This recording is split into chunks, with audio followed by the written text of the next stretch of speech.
Hello et bienvenue dans une nouvelle vidéo. Aujourd'hui, on se retrouve pour une nouvelle partie de Deviner la palette. Il me semble que ça fait très longtemps qu'on n'a pas joué à ce jeu, donc je vous rappelle les règles. J'ai utilisé aujourd'hui une palette de fard à paupières bien particulière. Dans un premier temps, je vais vous montrer les teintes que j'ai utilisées et comment je les ai utilisées pour parvenir à créer ce look. Dans un deuxième temps, je vais vous montrer le reste des teintes qui se retrouvent dans la palette, mais pas sur mes paupières aujourd'hui. Le but du jeu est pour vous de découvrir le plus rapidement possible de quelle palette il s'agit. Donc, on commence avec les fards que j'ai utilisés. J'ai commencé par ce fard que je pensais de base un petit peu plus clair et un petit peu plus neutre. En réalité, il swatch un petit peu froid, limite rosé. Et donc ce fard-là, je l'ai mis en dessous de mon arcade sourcilière et je l'ai fait descendre un petit peu. Je vous dis de base, je pensais qu'il aurait été un petit peu plus clair. Ensuite, j'ai pris ce fard de transition que j'ai placé tout d'abord au-dessus du creux de paupière pour venir flouter un petit peu l'autre fard, le mélanger avec l'autre fard et pour créer une belle base. Et par la suite, je suis venue vraiment dans le creux de paupière, mais alors en restant plutôt vers l'extérieur pour définir encore un petit peu plus mon regard. J'ai ensuite utilisé ce fard brun de deux façons. D'abord, j'ai utilisé avec un pinceau estompeur et donc j'ai vraiment travaillé et flouté dans le reste des autres fards en me concentrant sur la partie externe. Mais j'avais vraiment bien tapoté mon pinceau, donc je voulais pas qu'il y ait trop de brun, trop de pigments. C'était vraiment juste pour rajouter un effet un petit peu smoky. Par la suite, donc j'ai repris cette même teinte, mais avec un pinceau un petit peu plus condensé et un petit peu plus précis. Et là, je suis restée vers le coin externe, mais au ras de cils, j'ai un petit peu étiré et un petit peu fumé pour venir approfondir un petit peu. J'ai ensuite pris ce premier fard métallique que j'ai déposé en utilisant mon doigt tout simplement sur la deuxième partie de la paupière mobile en évitant d'aller trop vers l'extérieur qui est plutôt mat, et une fois que le plus gros de la matière était déposé, j'ai étiré aussi un petit peu vers l'intérieur pour que ça se mélange bien avec la deuxième teinte métallique qui est donc celle-ci, que j'ai du mal à montrer comme ça au swatch. C'est une texture un petit peu particulière et ça c'est un indice qui fait que c'est pas forcément évident là, à montrer comme ça. Donc ça je l'ai aussi utilisé au doigt et je l'ai mis du coup vers la première moitié de la paupière mobile en venant la mélanger à la première teinte métallique que j'avais utilisée. J'ai ensuite recourbé mes cils, j'ai mis du mascara et voilà le résultat. J'ai donc en tout utilisé 5 fards, 3 fards mat et 2 métalliques. On passe maintenant au reste de la palette. Donc il y a 4 autres fards dans la palette que j'ai pas utilisé aujourd'hui. 2 autres fards mat beaucoup plus froids, hein, vous le voyez, et 2 autres fards métalliques. Ce qui nous amène donc à un total de 9 fards. On a 5 fards mat et 4 fards métalliques avec, je vous rappelle, celui-ci qui a une texture un petit peu particulière, un petit peu crème à poudre. C'est donc une palette de 9 fards, très récente dans ma collection. Je l'ai utilisée aujourd'hui pour la première fois. Je vous l'ai montré dans un haul assez récemment. C'est une marque très connue, mais que j'ai pas encore eu l'occasion de beaucoup tester parce que difficilement livrable en Belgique. Une marque qui est connue notamment pour ses lancements très fréquents de palettes de fard à paupières, en veux-tu, en voilà.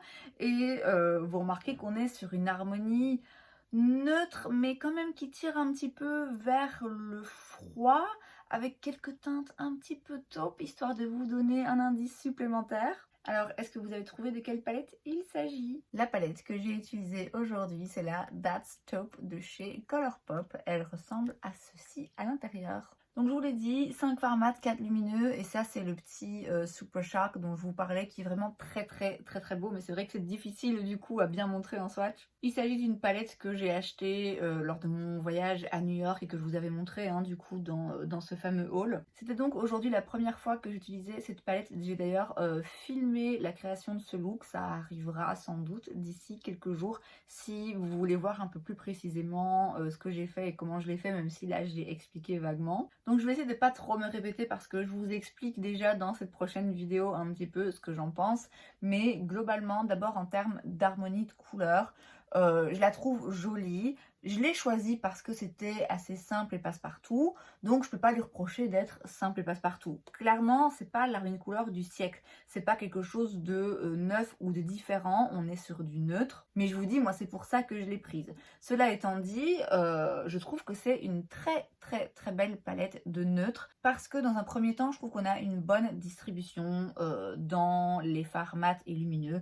On a 5 mat, on a 4 lumineux, pour moi c'est très bien. Je regrette que ce fard soit pas plus clair, ça aurait vraiment été parfait, parce que du coup on a un foncé, un clair, on a trois teintes de transition, mais avec à chaque fois des sous-tons différents. On a quelque chose de neutre, on a quelque chose d'un petit peu plus froid, et on a quelque chose d'encore un petit peu plus froid. Et c'est pareil en fait avec les métalliques, où on a vraiment à chaque fois ce métallique qui correspond bien à ce mat, et ce métallique qui correspond bien à ce mat, tout en restant dans des neutres qui tirent un peu vers le froid, mais sans jamais être trop gris. Donc rien que pour ça, je trouve que l'harmonie de couleur est vraiment réussie. Je vous dis, la seule chose qui me chagrine un petit peu, c'est que ce fard beige soit un petit peu plus foncé que ce que je pensais qu'il allait être. Mais en soi, c'est pas non plus dramatique, c'est juste que la prochaine fois, effectivement, j'utiliserai pas en dessous du sourcil, mais j'utiliserai plutôt en base, vraiment avant même la transition, quitte à utiliser simplement ma poudre, ma poudre libre, un petit peu en dessous du sourcil si je veux vraiment éclaircir. Donc mis à part ce petit détail, c'est vraiment une harmonie de couleur qui est très bien faite, très bien pensée. C'est pas juste allez hop je te balance des fards neutres, il y a vraiment je trouve une vraie réflexion, et ça la rend du coup très facile à utiliser, parce que le fait qu'il y ait à chaque fois un petit peu un neutre et un métallique qui correspondent, ça permet de juste très rapidement faire quelque chose qui va être joli, qui va être harmonieux. Encore une fois, pas quelque chose qui va être un look absolument démentiel qui sort de l'ordinaire, mais parfois créer un joli look neutre qui est simple, qui passe partout, c'est pas si évident que ça. Et cette palette, je trouve que ça aide vraiment pour justement ce genre de look. En ce qui concerne la formulation, elle est bien. Je peux pas dire que je sois complètement bluffée, mais je m'attendais pas à l'être, parce que je sais, enfin je pensais savoir que les formulations chez Colourpop sont tout à fait correctes, mais sont pas dingues non plus. J'avais déjà testé une palette de chez Colourpop, la Troublemaker. J'ai rien de négatif à dire, mais c'est vrai que c'est pas une formulation particulière que je trouve particulièrement intéressante. Simplement, ce qui en a fait l'attrait pendant longtemps, et ce qui a fait que ces palettes étaient très aimées des influenceurs et mises en avant par les youtubeuses beauté, c'est le fait qu'on a quand même une quantité illimitée d'harmonie de couleurs à un prix dérisoire, et encore une fois avec une formulation qui est vraiment très bien. On tombe d'après moi vraiment dans le juste milieu qui convient au plus grand nombre, parce que les teintes sont pigmentées, elles se voient, c'est pas non plus trop pigmenté, trop intense, les lumineux sont jolis, c'est pas les lumineux du siècle, mais encore une fois c'est des prix toujours très abordables, et on a des lumineux différents, puisqu'on a de temps en temps dans ce genre de palette un Super Shock qui pour le coup est très lumineux, très intense, et qui est là vraiment une formulation très particulière et beaucoup plus intéressante que les autres d'après moi. Donc de par son harmonie de couleurs neutre vraiment très bien pensée, et de par sa formulation, vous voyez, qui tombe un petit peu comme ça au milieu, qui est juste globalement facile à utiliser sans trop se prendre la tête, je trouve que ça en fait une palette qui est vraiment réussie et que j'aime beaucoup. Encore une fois, on n'est pas sur quelque chose de révolutionnaire, c'est pas pour ça que je l'ai acheté. Pour autant, c'est simple, c'est rapide, c'est efficace. Et comme j'ai dit, contrairement à ce qu'on pourrait penser, c'est pas si évident que ça finalement de créer des petites palettes qui soient neutres, qui tapent vraiment juste et qui fassent le taf en fait. Finalement, très simplement, juste on lance 2-3 couleurs sur nos paupières et c'est bon, on a un look qui est joli. Donc maintenant que j'ai testé 2 palettes différentes Colourpop, est-ce que je recommande la marque de manière générale?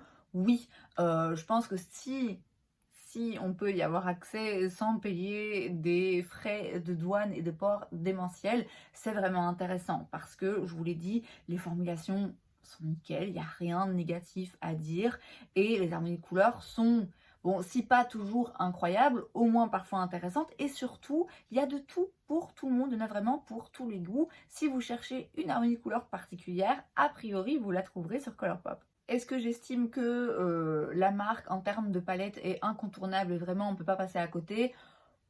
Pas forcément, clairement on peut faire sans, mais si ça vous intéresse, je pense pas que vous serez déçus, parce que je vous dis, c'est vraiment des formulations qui sont très bien, et des harmonies de couleurs qui globalement sont assez bien pensées. Donc sans en être moi-même absolument dingue, je recommande néanmoins cette marque si vous voulez tester leur palette de fard à paupières.